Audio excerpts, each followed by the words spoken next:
പേരിൽ ഒരു മാറ്റം മാത്രമല്ല, മേജർ ആയിട്ടുള്ള ഒരു വ്യത്യാസം കൂടി വരുത്തിയിട്ടുണ്ട്.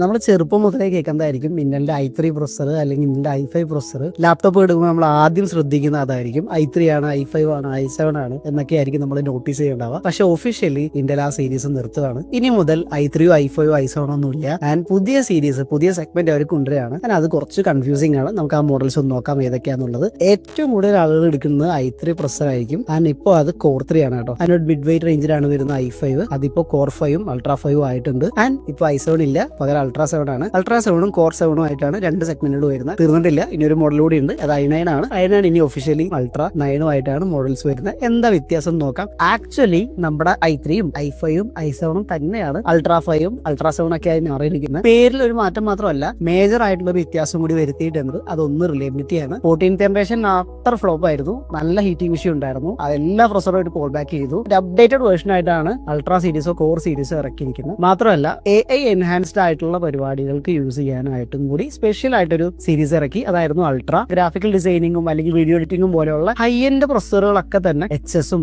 H-ഉം K സീരീസും എല്ലാ പ്രൊസസറും അൾട്രാ സീരീസിലാണ് വരുന്നത്. ആൻഡ് കോർ സീരീസ് എന്ന് പറഞ്ഞാൽ ആക്ച്വലി ഇപ്പൊ കോർ 3, കോർ 5 ഇതൊക്കെ ഓഫീസ് യൂസിന് പറ്റിയ ഒരു ബേസിക് ആയിട്ടുള്ള പ്രൊസസറാണ്. ആൻഡ് ഇതാണ് വ്യത്യാസം. അതിൽ കോംപ്ലിക്കേറ്റഡ് ആയിട്ടൊന്നുമില്ല.